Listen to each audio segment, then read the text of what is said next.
Good morning and welcome to the Morning Scoop for Friday, February 12th. This is your daily Buckeye fix. I'm Tom Orr. The Minnesota game is in 202 days. The game against Michigan in 288 days. It's now starting to look like a massive change that a lot of people were expecting to be on the way from recruiting in mid-April. May happen a good deal later than that. The NCAA's Football Oversight Committee recommended to the NCAA Division I Council that they extend the dead period in recruiting from mid-April until at least May 31st. At least May 31st. That is a lot of words about what sounds like a boring bureaucratic decision, but it's one that is also going to have a massive effect on recruiting for both players and programs across the nation. Buckeye Scoop beat reporter Tony Gerdeman is my guest this morning. Tony, before we get into specifics on why this is a big deal, could you first just start by explaining what a dead period is? That's where we are right now. And what a quiet period is, that's what we thought we were going to be about to go into in mid-April. Yeah, and there's a big difference between the two. The dead period right now is no visits to campus for players, no visits from coaches to high schools, basically no in-person contact. They are allowed contact through phone, Zoom, text, email, that sort of thing, just nothing in person. Whereas the quiet period does allow for official and unofficial visits from the players to the school. And we thought we were going to get that. And this is a pretty sizable development. The obvious question now is what this will do for JT Tuimoloau. He is the number one overall player in the class of 2021. He is still unsigned. He is one of the few players who are still unsigned for 2021. Ohio State is widely perceived to be in the lead for his services, but has not signed him yet. He has not been able to visit Ohio State yet. Ryan Day indicated that they were tentatively planning to hold the spring game on April 17th. Coincidentally, that was the day after the quiet period was expected to start. That now sounds like maybe it is not when the quiet period is expected to start. Had that all happened, that would have been a massive recruiting weekend, not only for Tuimoloau to finally be able to make a visit, but also for a lot of the 2022s who have not been able to be on campus for more than a year. And it could also, slow things down for all of those guys once again. I mean, and really, really mess up a lot of people's recruitments. Incredibly. And when we're just talking about visits, we're not even talking about coaches being able to scout in person yet. I mean, that didn't happen last year. College coaches couldn't even go to high school football games and scout or just to watch. And I think Kevin Wilson maybe was allowed to go watch his son, but maybe not allowed to watch anybody else on the field. But yeah, it's unfortunate because the kids are, and it's a pandemic. Yes, we understand that. And so you try to keep everybody safe and you don't do anything that you don't need to do. But there comes a point to where, is this something that is necessary? And I think the schools want it, or maybe the coaches want it. The players certainly want it to be able to visit. And so, yeah, I mean, can it be done carefully? Probably, but is carefully infallible? If the virus gets spread by visits, no, that's not good. But everybody would do their darndest to not do that, just like they've done through the football season, through every sports season. And you do what you can to not have any spread. And so you would think you would have liked to have thought that they could go ahead and get this done in late spring with visits, because we have been living with this for over a year and operating it with it and trying to, we all know how to do things now, basically in this globe that we are all contained in. But as you said, the 2022 guys can't visit.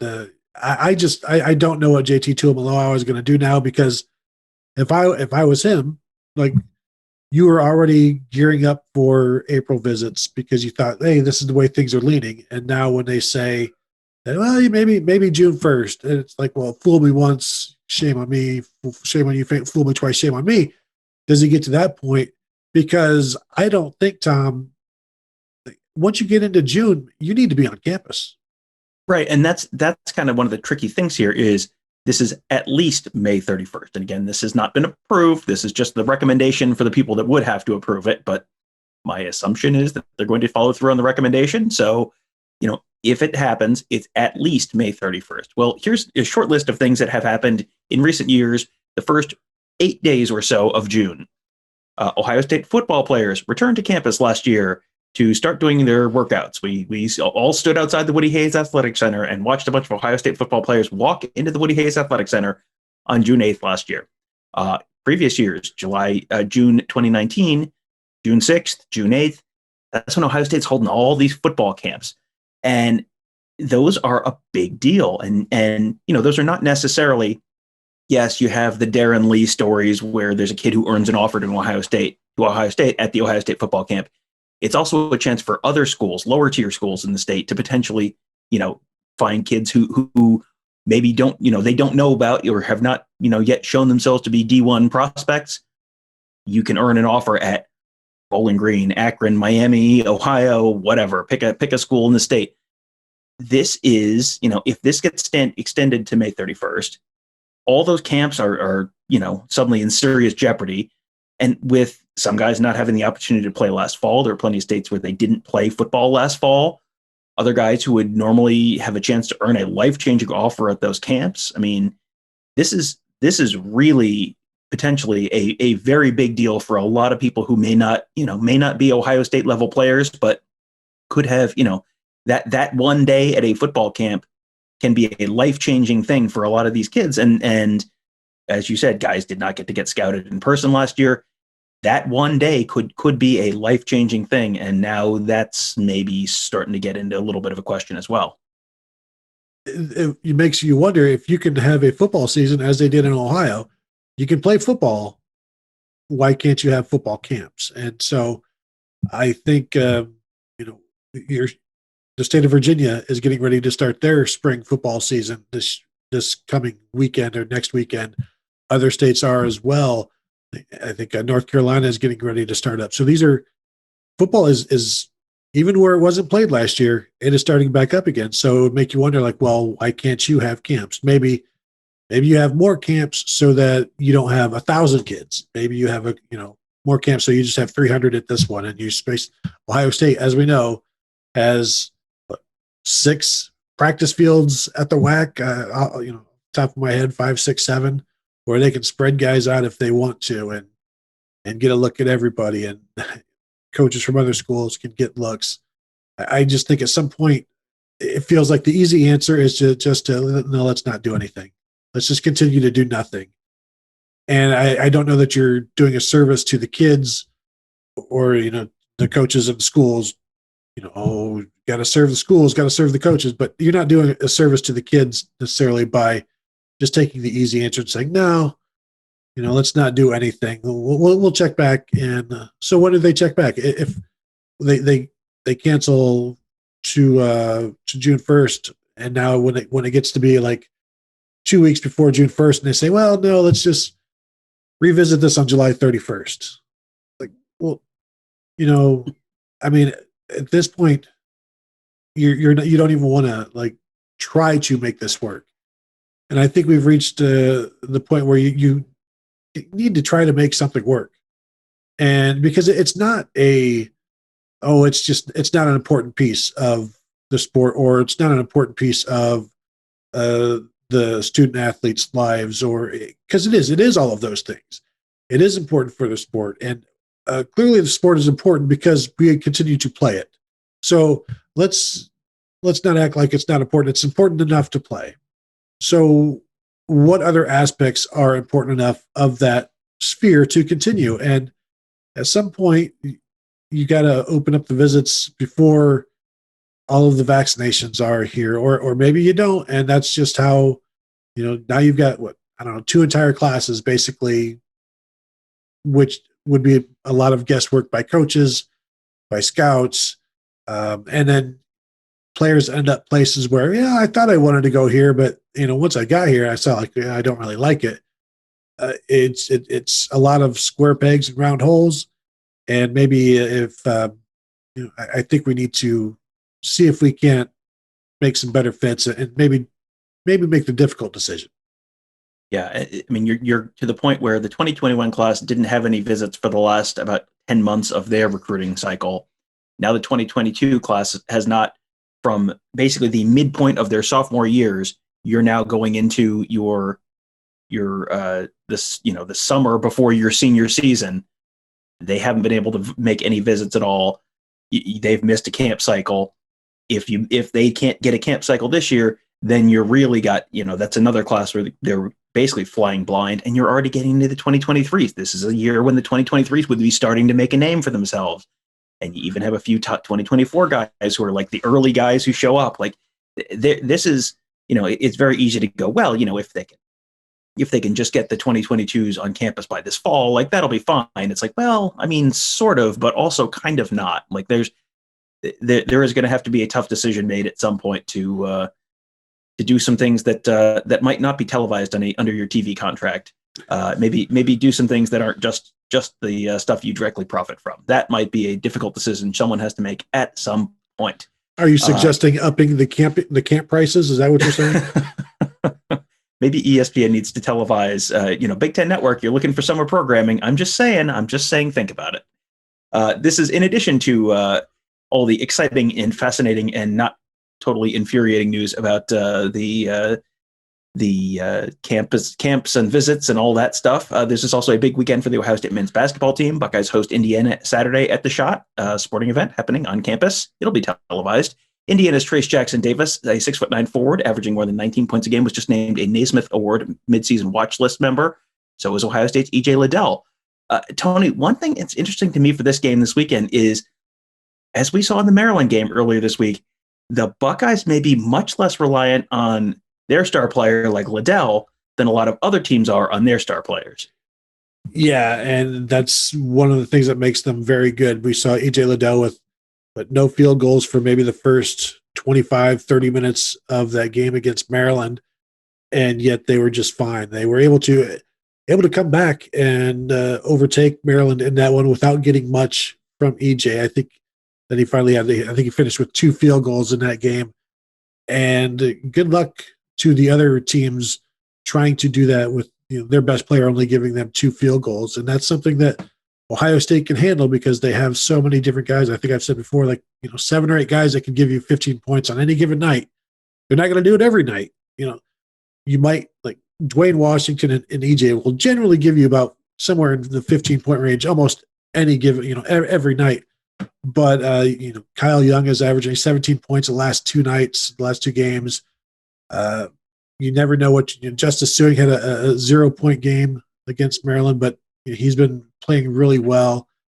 And they've got so many guys averaging between 9 and 6 points, and any given night that can be doubled. And that's what you do.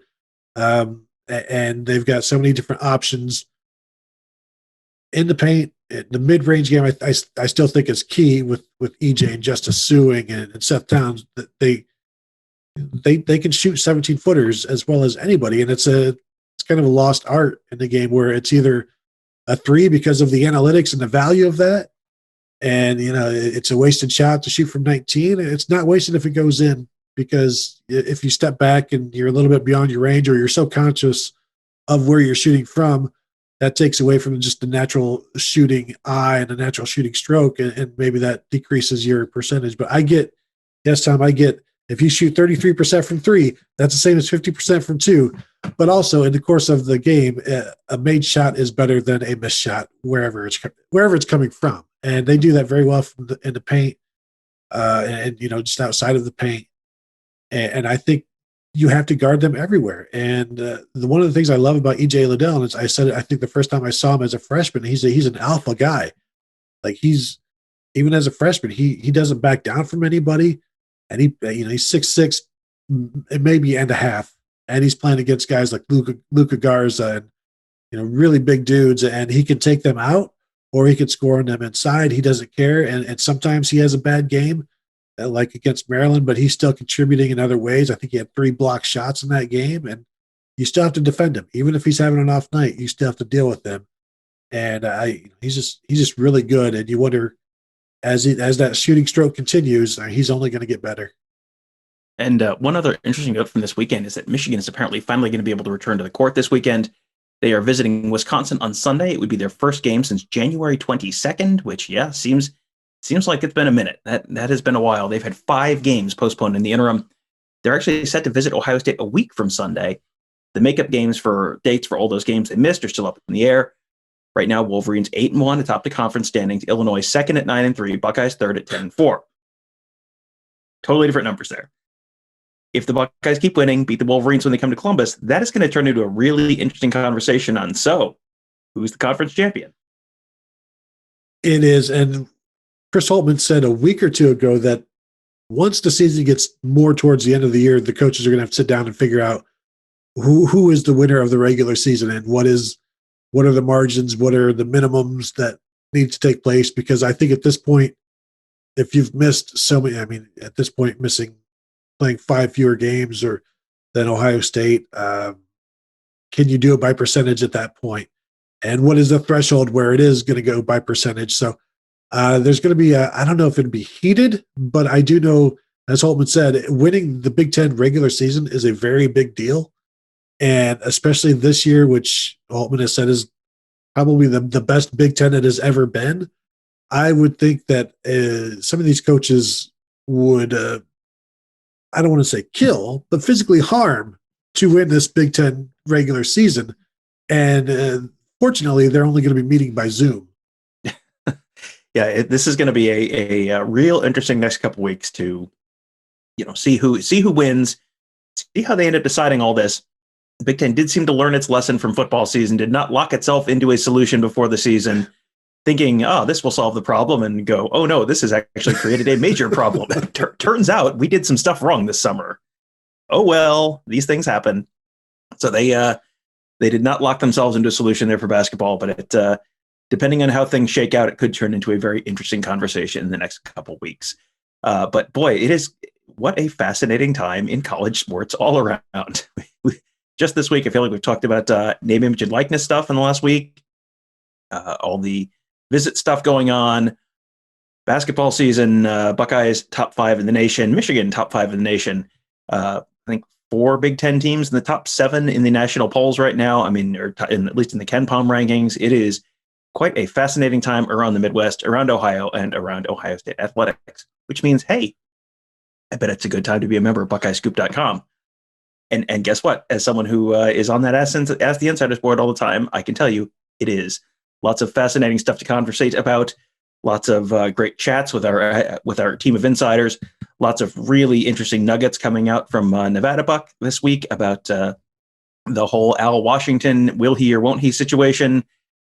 Really, really interesting time to be on BuckeyeScoop.com. So consider becoming a member today. Also, make sure you check out all of our great podcasts: Apple Podcasts, Google Podcasts, SoundCloud, Spotify, Spreaker, wherever your fine podcasts are sold. You can find our podcast there. Just search Buckeye Scoop to find all of those. You can subscribe right there. You can also leave us a 5-star rating and review, which we always appreciate. That's such a nice thing to do, and it doesn't cost you anything and just takes a second. So that will help other folks find our shows as well. Thank you guys for joining us. Have a great day. Have a great weekend. We will talk to you Monday.